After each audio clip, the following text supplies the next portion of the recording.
So indeed, this is actually the one of the last parts of our conversation until before we really go into action mode alone. Hi, hello. Um, and that's really about that global perspective, the global food system. And what is global really? It's kind of not very tangible. The global is what connects us all. But if we imagine, the year, let's say 2050, and we're looking at our blue ball from space, there's 9.7 billion of us living on it then, along with a whole range of other creatures. What would it take to truly feed us, feed all of us?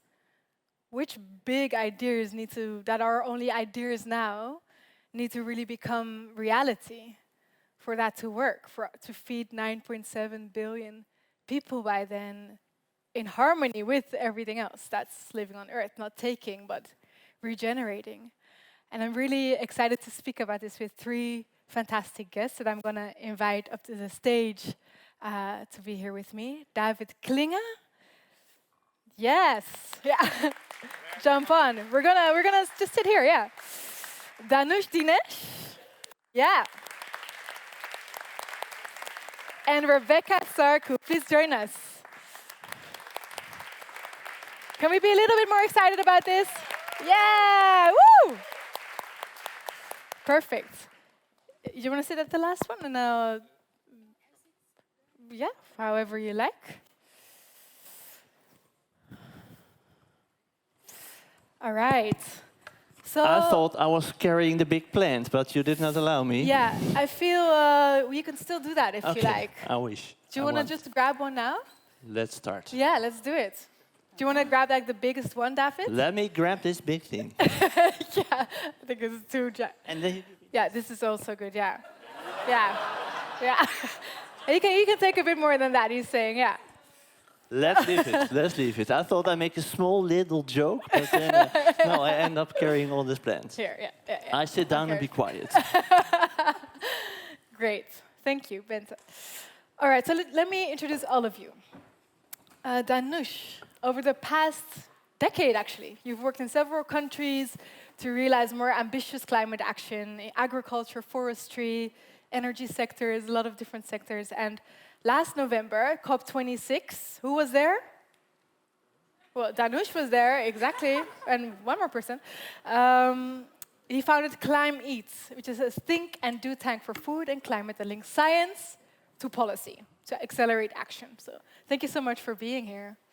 Did I say that right? Yeah, thank you for having me. And I just want to also really thank the organizers and you for having me, because this is really special, because I was here last year, the World Food Days. I was here as a participant. At that time, Climb Eat was an idea that I had. I didn't even have the name. It was a think and do tank idea I'd shared with some of you here. But then here, I made some connections with NFP and some conversations, which actually resulted in that launch. So it's really special being here. To be here back today, yeah. Amazing. That's really great. Let's see who's going to be the new Climb Eat next year. David Klinge, you're currently the CEO at Northern Wonder, which produces coffee-free coffee. And this is the latest of your endeavors and your overall quest to really do something about the food industry's unsustainable way of working. And in this case, really rethinking coffee. We're going to go into it in a sec. But there you are, right there, behind you. That's me, with palm trees. There you see my hobby. Palm trees and coffee. Wow, this is actually all about using non-tropical ingredients. Correct. Yeah. Well, we'll go into it in a sec. And next to you is sitting Rebecca Sarku. Welcome, Rebecca. And you're a doctor in climate change and food systems, so the right human in the right seat today. You wrote a PhD on how weather information can become useful for farmers, especially combined with indigenous knowledge on weather. And you've also been actively working on the Coronivia joint work on agriculture, an example of global governance that we're going to hear about. Welcome. Thank you. Perfect. Okay, so, the big question here is, this idea of thinking big in the context of creating a global food system that's climate resilient, I want to just ask you, off the top of your head, like, what are the big ideas that we need to bring into reality? And it doesn't have to always be like more and more and more. It can also, like Wouter said at the beginning, be what do we really need to do less of? But what are the big ideas that you think that is what we need to focus on or do? Pop when you're hot, yeah. Pop when you're hot. Yeah, I learned that from you, Len, just this week. But for me, we have this focus on COP27 as well, and I know the next session focuses on that. So by background, I would identify myself as a climate activist. Like, I've been working on climate change for 10, 12 years. That's all I care about. Food, forest, energy, doesn't matter. I want to see climate action, That's what I'm passionate about. And the first COP I went to was COP21 in Paris. And it was this defining moment for humanity, like we were going to solve this problem. And I was there, I was excited. And all these nationally determined commitments and contributions that were submitted, it was really brilliant. I thought they will all get action and all the promises will be delivered and we'll solve the problem. And if you look at food and agriculture, then of all the commitments, over 90% of the commitments actually prioritize food and agriculture, both for adaptation and for mitigation. 90%? More than 90%. Wow. So it's really incredible. So the priorities are there, the policies are there, but then 7 years later when we look at it, the emissions are still increasing. The problems are getting worse. Right. So the big problem I see is a gap in implementation.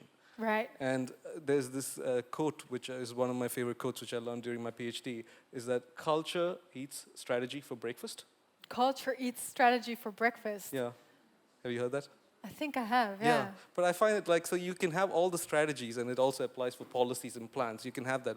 But if you don't have the right culture and the right intentions to actually get it done, it's not going to get done. So thinking big in this case is culture changer. Yeah. Changing. Okay, interesting. Thank you for that. David, how about you?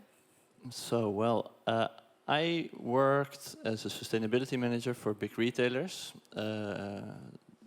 big players, global players, and these days I tend to say that I used to work as a greenwashing manager rather than a sustainability manager. Because I got a little cynical about the true impact this green stuff really makes down the line. So my view, or something I would love to bring in today, is state interference. We need it, and green initiatives from companies, from big companies in particular. They are slowing the process of implementing rules. So if there is a mid-party, so to say, in the parliament, being at the national parliament or European level, lefties or green players, they know what they say. They support stuff discussed here. But the parties more in the middle, they are maybe doubtful whether we should take this problem serious or not. And they are just, the greenwashing stuff is just putting sand in their eyes, and they just believe that, corporate, I would call it bullshit, will save the world. We need strong interference of the state. Discussion is how. So if there is, in my neighborhood, we need to create a new playground, we can talk, should it be from stainless steel or from wood? That is a fair discussion. The stainless steel playground lasts longer, the wood is better. We sit together with the people in the neighborhood, and maybe I'm a fan of stainless steel, and that lasts long. It's more an investment now, but it lasts long. And someone else is more a fan of wood. We can together talk and come to a solution, to a choice. I may be disappointed, we end up with wood, but my neighbor is happy with the wood because he likes the wood more than the stainless steel. Then it's a choice, and that needs to be reinvented, unfortunately, on the global level. All these institutions, all this talking, it is still relevant, but it needs to be alive once more, because otherwise we get Coca-Cola sponsoring the COP event. As a clear example, I hope everybody is aware of that. That is a wrong direction, I would say, because I don't want any corporation being involved with the playground decision being between wood or stainless steel. Yeah, thank you for that. Indeed, the greenwashing slowing us down. Rebecca, just in a few first sentences, what does thinking big mean to you in this case? Okay, thank you very much for the question. For me, thinking big is about thinking towards the pathway of justice and equity in our food system. This year, I looked at the Coronivia Joint Work on Agriculture, which is a UNFCCC decision to formally recognize agriculture as the culprit and also the victim of climate change. And also doing so, this decision is to ensure that people who are vulnerable and then the food system and food security is not taken for granted. Having observed the Coronivia process, I observe we can understand that distributional injustice comes in the discussion in certain ways, because more often certain resources, specifically we can talk about finance, which other colleague who had spoken had mentioned. When we talk about finance, you realize that finance goes more to certain specific group. But then you talk about finance going to smallholder farmers. As we speak now, for example, in Ghana now, the minor season, and in West Africa, I'll use the word West Africa, the monsoon rainfall season is occurring now, and then there's a lot of floods. But then their farmlands are flooded. Do they have finance to recap? So when we talk about distribution of resources, I just use finance as an example. It's not trickling down. We hear commitments about how much is given out, but how is the process and who actually gets the finance and how is it touching ground? Yeah. I also talk about justice or equity in terms of representation of the real groups that are actually affected by climate change and then their vulnerability in the food system. We're talking about women, the youth. We're talking about even the biocentric community. Here, I'll talk about plants. We are talking about variety, the diminution of variety of crops, and even animals, the welfare of animals. Then I want to say, on the global scale again, when you will look at the discussion about food system, we have several labels, agroecology and so on. But we need to be very careful not to prescribe solutions to people. What works in specific contexts needs to be highlighted. Thank you. Yeah, thank you. Yeah. Thank you indeed for highlighting justice and equity and distributional justice specifically. We'll get back to that as well. David, I'm really curious. I mean, I just mentioned that David started a coffee-free coffee brand. Can you tell us something about in your analysis very briefly? What is the biggest problem you see in this global food system, and how are you actually trying to tackle it now? Well, this is a lot of questions in one. Greenwashing manager. The biggest question, I would say, power concentration combined with greenwashing, limiting the states to state actors like public vibes to flourish and to solve problems. So I will talk a little bit about my own ideas and solutions. With my product, if you also ask for that, I used to work for these retailers on palm oil topics, soy, coffee, tea, cocoa, with many like round table initiatives, many small steps, I would say. And imagine all Europe is buying this UTZ or Rainforest Alliance certified coffee. The Chinese and the Indians, to put it a little bit bold, they will buy the rest of the coffee. So my idea is to work on coffee without the bean, produced with local ingredients, still having the smell and flavor of coffee, having caffeine like coffee has, and still being able, should be able to brew it like they're used to.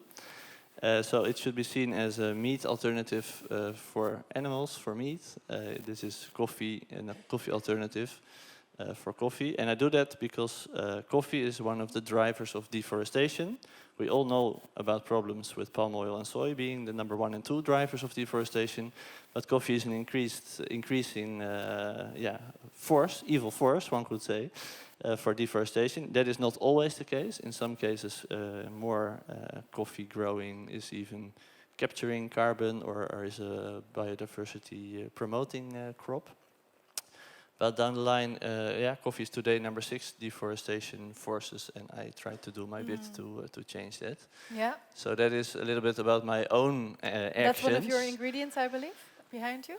One of them. We are really an R&D-minded company. Having the first product, I have a couple of them with me for those who are interested.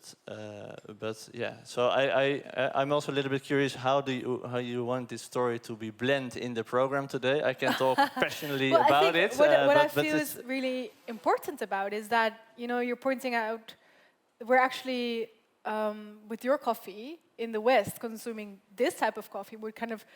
We also own the problem. We don't externalize the problem. You drink coffee every day and you don't care about deforestation on the other side of the world. Yeah, but it's a complex story because I think people in an audience like this, they think of are you stealing jobs in the South? One could say. I can imagine people have that question in mind.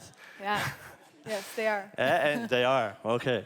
That is not, so I'm not against coffee, like maybe Oatly, the oat drink is against the dairy industry. I'm not against coffee. And I just like to do what I do. I like to make coffee without the bean. And am I stealing jobs? I wouldn't put it like that, because people who are producing a cash crop, they are just depending on global prices. They go like this, and sometimes like this. And all good initiative, still coffee farmers, they are amongst the poorest people in the world. Whereas wine growing people, so grape farmers, they live in castles in France or wherever. So there is a problem with that value chain. Exactly. And coffee is seen as a commodity. And I would say, let me fix that commodity side of things. So real coffee can be valued like it should be. At a correct price, it's like vertical chain integration stuff. But it's, yeah. So I see it as a complementary thing, but I'm open for a good discussion about this topic. But that leaves it a little bit up to you where we go. Well, I mean, I feel this in itself is already important to become aware of that things don't need to be as they are right now, and indeed that on one side of the world we're profiting from, it's a distributional issue, as you said. It's about distributional justice and who gets the profit of what and who gets the problems of what. And I think, Danush, to pull you back in as well, I mean, we can say this, and it's about like justice and bigger shifts and new ways of thinking about this and really taking into account the forest.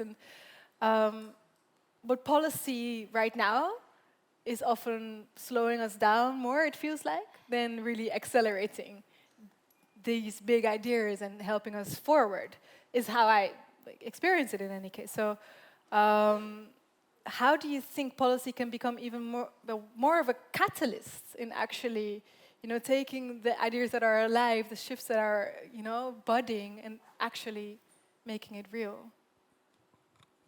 Thanks, Lynn, and thanks, David, for setting out that stage. Maybe I'll just build on what he's mentioned. Definitely, yeah. Because it's such a cool idea, right? And when I look at the policy space, and I've been following Coronivia as well, I know Lucas is the one who negotiates on Coronivia. And when you look at what is being discussed, these kinds of ideas are not being discussed in the policy space. So the kinds of ideas which are being discussed are still quite business as usual, and they're not ambitious enough. And a colleague of mine, she did a paper a few years ago, and she found that all the current technologies and practices that we know of in agriculture, if all of them are applied, and it's not easy to apply all of them, it depends on context, then we will only achieve the emissions reductions up to 40% that's needed. So where does the other 60% come from? Yeah. And I think for that, we need new ideas, innovative ideas. This is a really cool idea. I was looking at Wageningen University. From a spin-out, there was a company that generates electricity from plant root function. Which is really cool. Maybe they're here, I don't know. But there are lots of cool ideas. And I was looking in Finland. We're doing some horizon scanning work, identifying these ideas, where they actually generate protein from using fungi function. So there are lots of these new and innovative ideas which can be true game changers, but they're not currently part of that policy narrative. And we need to make that, because otherwise, just with what we have in our toolbox, we're not going to achieve the challenge that we face with. So I think policies landscape is not ambitious enough, and we need to step up that ambition, and that's by bringing ideas which are truly transformative onto the table. Onto the table. But of course, they're not on the table for a reason, maybe, right? Like going back to the beginning of our conversation where we spoke about kind of the current bigger powers on the stage. On the one hand, things go like they go for a reason. It's the greenwashing giants, corporates are profiting from a certain system as it is now. Maybe how do you then bring in the new narratives into policy? How do you create space? Maybe is my question. Yeah, so that's precisely what we want to do. Like as Climate, we formed Climate, and we were operational for 9 months now, because we precisely want to bring new ideas to the table and help get them actioned at scale. Because that's not happening at the moment. And it's not easy to make it happen for the reasons you mentioned about power, what I mentioned about culture. People like to stick to the way they're doing things. So it's not easy. How do you actually unlock it? That's what we're working on. We have some ideas. So what is your silver bullet tip for us? Like if you want to unlock things and put a new narrative in a policy space, how do you do it? So it's not a silver bullet, but I have 3 points, if I may, and they all 3 of them start with I, so I call them 3 I's. So one is certainly on innovation. It's like, what are those new ideas that we bring to the policy narrative? And but we don't think just about technological innovations, but what are the societal and institutional innovations? My colleague Leanne has written about that, and thinking about what are the kinds of organizations you need. How do we change those power structures to make innovation happen? The second I is on investment. So once we've identified what those innovations are, how do we get money flowing, as Rebecca mentioned. So that's about financial models and changing the financial system, private and public. And final I is on implementation. So as I mentioned, there's like a huge implementation gap. Maybe we cannot address all of it, but we can show proof of context, of concept in some countries to show like ideas, new ideas that can be financed and at scale, to show other countries that this can be done. Here are examples, and you can learn from it. Yeah, interesting. Thank you. Rebecca, I want to ask you in this regard, because it's not all about new ideas, of course. There's also a lot of knowledge in the world, traditional knowledge, indigenous knowledge, that could inform our perspective on how a global food system could operate. I know you've done a lot of work around that, but can you maybe briefly sketch your #1 insight when it comes to combining the new and the indigenous knowledge to inform how we do things? Okay, thank you very much. I would say local or indigenous knowledge is dynamic, is resilient, is proven, and is scientific. And in my research of integrating local weather indicators, so we're talking about new ways, this is what I did in my PhD research, because farmers didn't trust the weather forecast, so I had to integrate their oral stories in a digital platform, and then every day they forecast, and then we also issue the scientific forecast, and by integrating so this... a weather forecast from the farmers? Yes. And from the scientists? Yes. Together? Yes, so they have their stories. They say today when we see this flower blossoming this way, I just give an example, that's an illustration in a way. It means this, or for example, mango tree, I just use a mango tree during spring. If it's blossom a lot of flowers throughout the plant, the tree, it means that for this season it's going to rain intensively. And then we observe this process, and it's happened. So we said, okay, let's carry this research forward. Now, what I want to give in response to your question is to say that in the process of integrating local knowledge with our scientific perspective, we can produce evidence-based information. Because we're talking about adaptation co-benefits, mitigation strategies, and so on. But when we co-produce knowledge or scientific innovation with communities, we can see in the video earlier on how this young man is doing it with the farmers. They can see it. So I think that, yes, it's very expensive. There are trade-offs when we come with new innovations and new ideas. Some of them, yes, we can't do it or everything in the lab. But to an extent, you can pick some of this equipment, go to the local communities, and they can give you new ideas that you'll be surprised you've never seen or imagined. These are new things that my colleagues were talking about again. Yeah, thank you for that. We're covering quite a lot of ground here.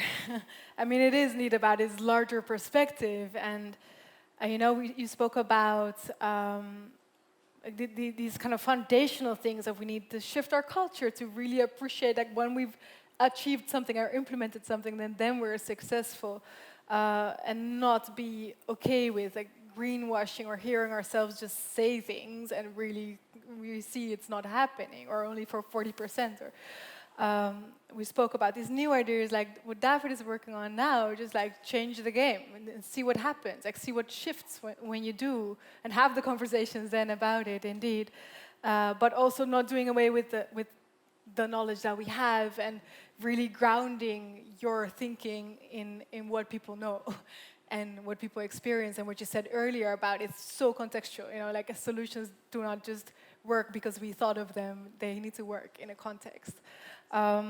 So just as a little summary that I want to ask you now, what are then, of course, you know, key actions that you would like us to consider in the context of everything that we're discussing here? Danush? Yeah, so I want to maybe make a distinction because this discussion has really been on policy focused. And my own experience is that policy may not be fast enough or agile enough for the change that we'd like to see. Yeah. And that's why we have COP27. That's 27 years of COPs. And we are the problems are becoming worse, yeah? Yeah. That's older than some of you here in this room. Right? So we need to recognize that. And that's important. I'm not undermining that. We need action on that end, but we cannot just rely on that. Definitely. So it's about how can we bring together other stakeholders, be it researchers, be it NGOs, businesses together, new businesses, and changing old businesses also. How can we do that? And that's what I would really like to see more action on. And that's something that we're working, my colleague Weber there is working on at COP27. We're creating the first ever food systems pavilion. So this is a space at the COP, on Climate COP, we're bringing together, we're co-hosting together with several organizations, 15 organizations, bringing together the solutions. And behind those solutions, we want coalitions who can actually implement them and get them to scale. So your key action would be build coalitions? Build coalitions of the determined, because the coalitions of the willing is not enough. Right. We need determined people who are committed to get this thing done. Coalitions of the determined coming from different sectors, not policy alone, for sure. Not just relying on policy, because that's too slow. Thank you. How about you, David? Right. I would say that the Netherlands or people who are going there, they once more, I'm sure it has been said quite often, and it was even said also today, there's this thing, the carbon tunnel view. It is. I heard there's another COP on biodiversity. Okay, also good that it's discussed there. And yes, climate change is a problem. And yes, the carbon focus, it does make sense, but not with a tunnel vision. And when you come from a food perspective, it is so obvious that you should not only look to this CO2 thing. What can you do without a healthy soil? What can you do without fair pricing? Then nobody is doing the job. Yeah. The fuel dependency is there. Yes, that is carbon, but it's so complex. It's a boring word, maybe even, but it's complex. So this focus on carbon should not be. That's a tricky thing. The carbon focus. It should be more holistic, and that is something I think that can be nice if the Netherlands or the people representing us here. Say stop with the carbon make it broader. So in your space, you're mentioning there. I'm sure people are doing it. So it's good to once more emphasize that. That is my suggestion to give here to these people. Yeah. And the second, let's not have corporate people sponsor this kind of meetings. That is really not good. So this Coca-Cola. I don't know if everybody's aware, but this apparently. Coca-Cola, the #1 bottled water, bottled everything, bottled. Yes, we can talk about circularity, but it's all still very bad. Okay, so very concrete. They should not sponsor such problems. But involve them in other ways, maybe. Sorry? But involve them in other ways, maybe, because we're saying we can't rely on policy alone. I don't get your question. Involve the corporates, the companies, the Coca-Colas They of should this not world? be involved. Just not involve them No, at all? no, Okay. no. You We're are not blamed. talking- They should not be involved. Not This involved. is a public problem which needs to be solved with public thinking. And It's then quite a public radical action and standpoint. rules that Yeah. should be implemented on companies and not created together with Right, companies. so Yes, you have the COP should feasibility lead and to regulation, and that's where the companies come in to yeah, stick to the rules. then we Okay. get somewhere at least. All right. Rebecca, what's your key action you want to leave us with? Thank you very much. Sorry. So for me, my key action is I think it's time that we need data. I know data is, because when we are talking about justice, we want to distribute, we want to give resources to the right people who is being affected, who needs help, and so on. We need data. And that data will help us to know, okay, this is the region where we need to target more resources. We need data. We need development of standardization to track the process. Because other than that, every time we commit... Track the process of adaptation, process of mitigation in the food system. Other than that, other times we commit to money, we commit to ideas, but what becomes of it? How is the data going to help us with the equity and justice issue? So if you have data and you know this geographic space, this is the number of women who are left behind, who are being vulnerable currently to the monsoon rainfall, then we channel resources there. Right. You know, so then we are drawing closer to that era or that space of equity and distributional justice or whatever form of justice. Use the data to know these are the vulnerable actors in this food system, and we help. I like what we did this afternoon in one of my group where they have a satellite data. So, for example, you have a satellite data that can tell you, okay, this specific spot, there is the dry condition, and there is a community. This is the population. This is what should be the intervention now. And this is the agricultural model that should be implemented now to recap the food security situation in that region. Yeah, their space comes back again, satellite data. Thank you. Thank you so much, all three of you. Let's give them a round of applause. Yeah, thank you.